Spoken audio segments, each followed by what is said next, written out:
Beautiful beings, rise and shine. Y'all already know what time it is, man. You tune in once again to Through the Wire with your boy Nature Supreme, man.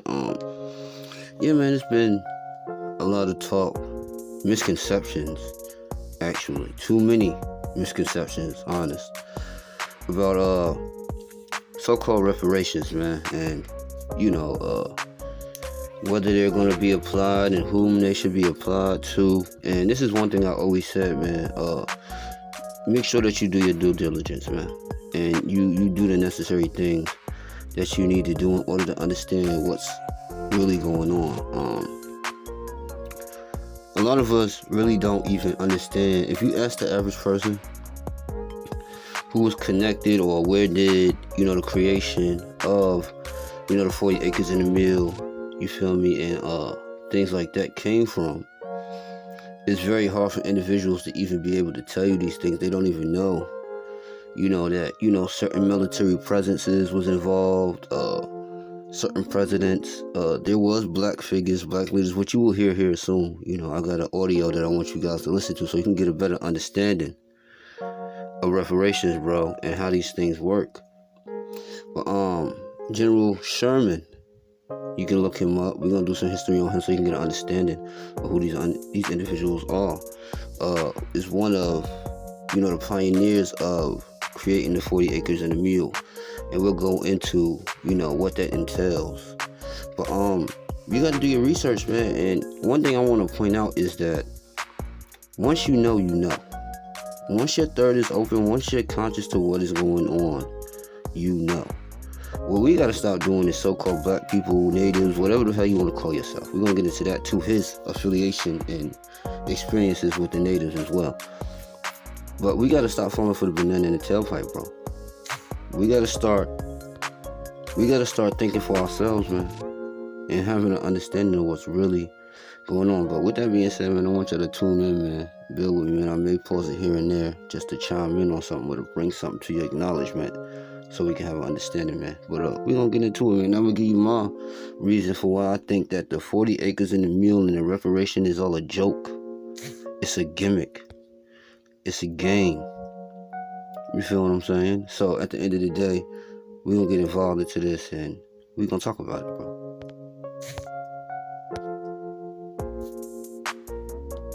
The Truth Behind 40 Acres and a Mule, published by PBS.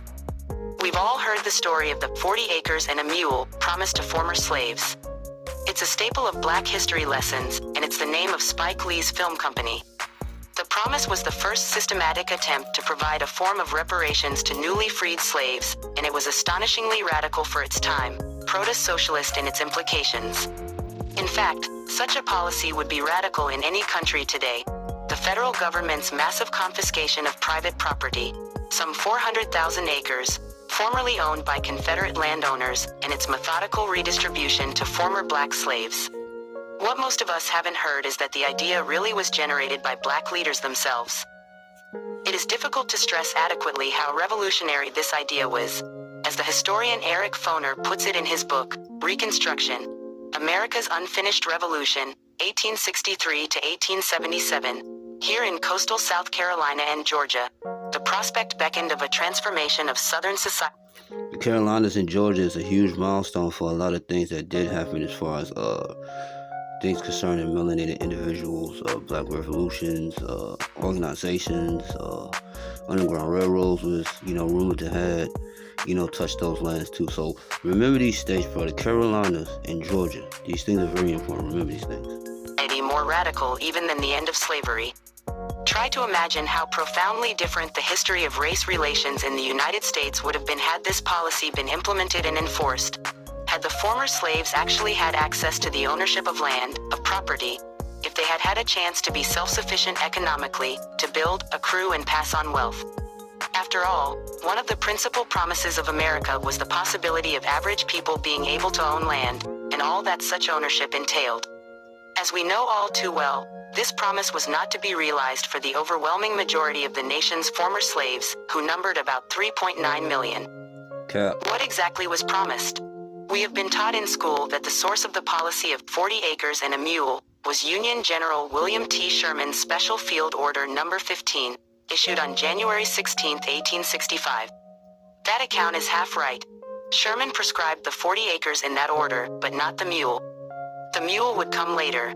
But what many accounts leave out is that this idea for massive land redistribution actually was the result of a discussion that Sherman and Secretary of War Edwin M. Stanton held 4 days before Sherman issued the order, with 20 leaders of the black community in Savannah, Georgia, where Sherman was headquartered. Do your due diligence, bro. You'll be surprised who those black 20 leaders were, bro. It is people that you know. Or you've heard of. I won't even say because a lot of us didn't get to meet them. You know what I mean? Technically speaking. But it's actually people that you are privy of, that you have an understanding of. It's crazy. Do your research, bro. You won't have an understanding of what I say. We gotta go get what we want, bro. Our biggest mistake, bro, what you don't do, our biggest mistake that we make, definitely as black people, bro, is asking the next man for permission to be great, bro. Fuck. What? Alright, let's get it. Following his famous march to the sea. The meeting was unprecedented in American history. Today, we commonly use the phrase 40 acres and a mule, but few of us have read the order itself. 3 of its parts are relevant here. Section 1 bears repeating in full. The islands from Charleston, south, the abandoned rice fields along the rivers for 30 miles back from the sea, and the country bordering the St. Johns River, Florida, are reserved and set apart for the settlement of the Negroes. Sick. Now made free by the acts of war and the proclamation of the President of the United States. Section 2 specifies that these new communities, moreover, would be governed entirely by black people themselves. On the islands, and in the settlements hereafter to be established, no white person whatever, unless military officers and soldiers detailed for duty, will be permitted to reside, and the sole and exclusive management of affairs will be left to the freed people. This is where the game was played at right here, bro. This is what you call leading somebody on, bro. You don't make a deal with that much significance and importance without them delivering, bro. You just don't do that, bro. We've went into treaties and treaties and treaties and treaties and treaties behind treaties. We fell for the same damn tactic. Back to back and over again, bro. That makes no sense, bro. They ain't asked nobody nothing. They said if we can conquer them, we're gonna conquer them, we're gonna run it. We know it, listen. Educational purposes. I ain't even gonna get up here and incite negative thought into individuals because niggas are so weak-minded. But we gotta start asking for, power's taken, bro. It's not given to nobody. Themselves. By the laws of war and orders of the President of the United States, the Negro, sick, is free and must be dealt with as such. Finally, Section 3 specifies the allocation of land.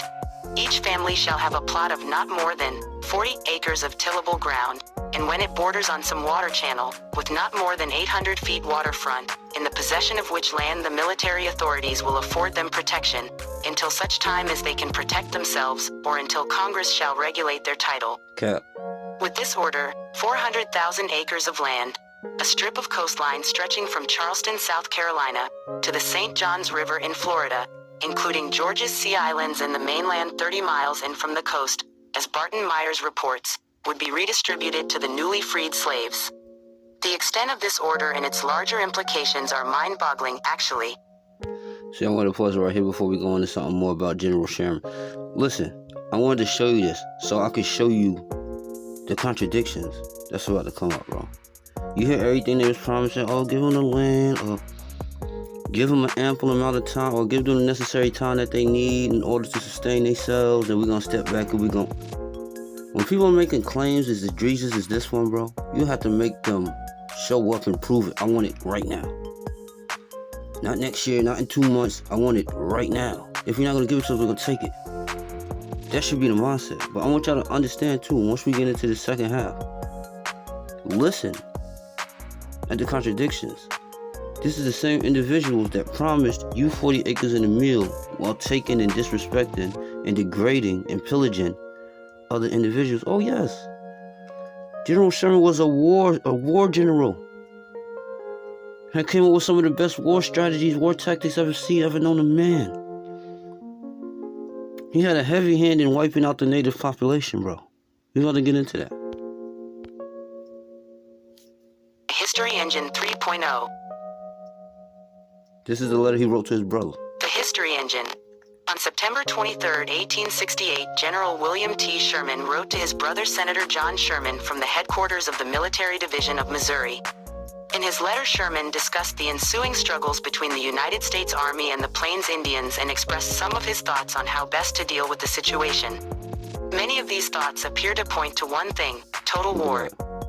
After being placed in command of the Military Division of the Mississippi, renamed the Missouri a year later, in July of 1865, Sherman appears to have built upon the hard war tactics of destroying homes and property that he utilized during the American Civil War and developed a total war strategy by which to deal with the... Hold on, this don't sound like the guy that was saying, yo, let's get them, room, let's fall back, get them, the necessary space that they need to become a nation, become a people. This is the same exact guy, man.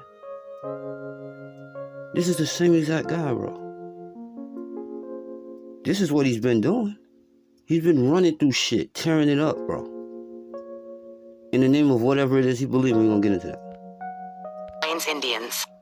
Explaining in his letter that all Indians have been provided with reservations on which to live, Sherman concluded, all Indians who cling to their old hunting grounds are hostile and will remain so till killed off. He continued by calling the conflict a predatory war, and insisted that the U.S. Army must take chances and clean out Indians as we, the Army, encounter them. This strategy was not a...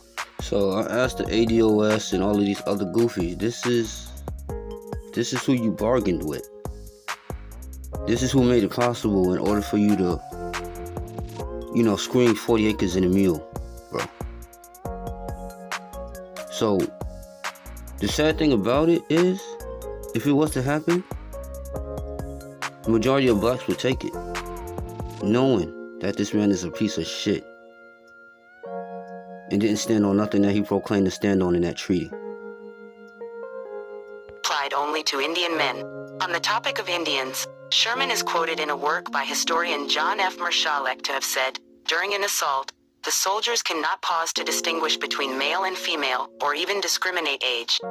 As long as resistance is made, death must be meted out, but the moment all resistance ceases, the firing will stop and all survivors turned over to the proper Indian agent. You hear this shit? These are tactics that he's writing. This is what he's telling his men to do. I don't care how small they are, how young they are, woman, man, child. If they do not comply, they die. Then we got the nerve to turn around and ask these same individuals, bro, these same group of people that we know don't got our best interests at heart for permission to do what's right for us, to pursue our happiness? Come on, man. According to Marshallek, Sherman believed strongly in the social Darwinian philosophy that had become popular in the years following the Civil War and viewed the Indians as inferior beings who were standing in the way of whites and the progress of modern American culture. There's always something outside of them that justifies their stupid behavior. They try to justify their stupid behavior. He clings on to Darwinism. Oh, because, naturally speaking, it's not because I got a fucked up mind. It's no accountability. It's just, naturally speaking, nature is the reason why I'm treating you like a piece of shit. These are people you want to go into business with? I don't want $1 from an individual like this. But many of you will sell your soul for reparations. Historian Michael Fellman supports these claims, asserting that Sherman indeed agreed strongly with the idea of natural law, and quotes him as saying, "It is an inevitable conflict of races, one that must occur when a stronger gradually displaces a weaker." While very alien to a 21st century audience, perhaps it was this set of beliefs that, in Sherman's eyes, justified such a brutal strategy. Man, listen, I appreciate y'all coming out and just building with me, man. But you tune into The Wire, man. Like I said, man, excuse my language barrier right now. I had these wires off in about a week. But I'm still gonna come through here and drop these jewels because I get sick of seeing the misconceptions and the bullshit, bro. This man destroyed natives, whole villages, bro. Ran people into reservations and put up edits that if individuals don't follow the law that we putting down, they die. This is where your 40 acres and a mule comes from, bro. So we can stop with all the conscious and I get it. Niggas want the bag, bro.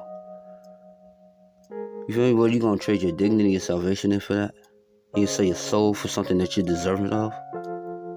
These are things we deserve. We gotta do it right. One thing we need to stop doing is stop asking them for permission to do it, and we need to just do it. Educational purposes.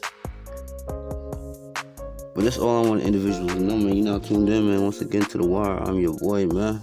Nature Supreme, bro. We stronger than this, bro. But we gotta start with the faking, bro. I look into shit intently, bro.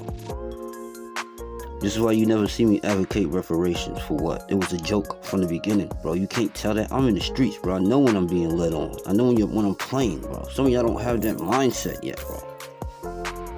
It's just a game, bro. It's time that we make our own game, bro. And we invite who we want to play the game, bro. Instead of asking, can we be players at somebody else's table? Y'all already know the fucking vibes, man. I'm out of here, man. Through the wire.